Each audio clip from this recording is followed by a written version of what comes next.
Ng tanghali mga kapanday, itong update sa ginagawa na natin dito sa Santa Cruz. Nag-kuhan ulit tayo ng mga poste. Yan o, yan ang ating ginagawa ngayon. Nag-anilyo na ulit tayo ng poste para sa second floor. Yan o, nag-umpisa na ulit tayo mag-kuhan buo ng poste dito sa second floor. Talagang parang kahoy yan. Yan o. Oo mga kapanday, binaklas nating siding kaninang umaga. Yan. Napakarami. Yan, ilalagay mo sa isang lagayan niya para susunod na buhos. May nakaprepare na tayo mga pan-siding.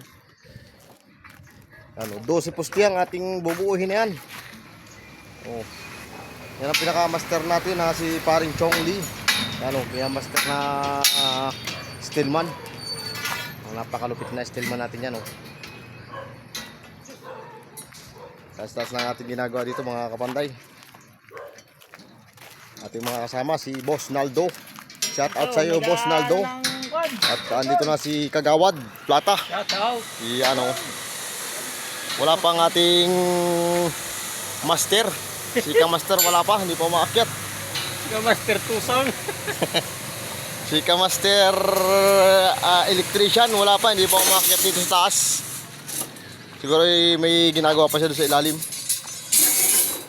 Ang ating mga kasama, si Paring Gurio. Mga taga Binyan, Laguna. Yan o. Sinasat na niya ang kanyang Bahala mga... na sila kung sino sila. Yun, alam na yun. Alam na yun. Update lang sa ginagawa natin dito ngayon tanghali. Mga kapanday. Ano, may katabi natin dito sa kabila oh. Nag-second floor na rin sila oh. Nakapagkuha na sila. Biga. Ano. Nakapagbiga na rin sila sa second floor. Medyo malaki, mas malaki itong ginagawa namin kaysa sa ginagawa nila eh. Kaya medyo malaki pati ang kuha nito. Mga biga. Na ito na si Kamaster. Maakit pa lang oh. Yan oh. Yan si Kamaster. Kung tayo mga kwan, at medyo tayo nakatapos na ng pagbubuhos kahapon. Yan oh, si Medyo hindi Kamaster. nakapag-vlog. Gawa ng medyo talagang bilisan. Kaya medyo kami ay talaga tumutok muna sa pagbuhos ng Slab. Islam. Talaga gusto namin matapos. Kahit 3 minutes pa ang dumali.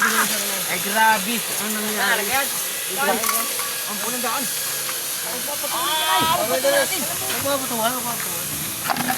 Ano, binubuhat natin, inaayos natin ang box. Ano, si Kamaster, siya may ginagawa si Kamaster. Nakakuha pa ko ng flooring, gadilig para mas matibay. Yan, ang gagawin niya para quality. Para lalong matuwa sa ating si Busing, Atoy. Para, Kamu sa lahat at medyo ako'y busy pa ngayon, ngayon. ano, busy si Kamaster. Busy pa. Gawin. At siking ko pa lahat ng mga aking kulang. Kung ano ang kulang dito.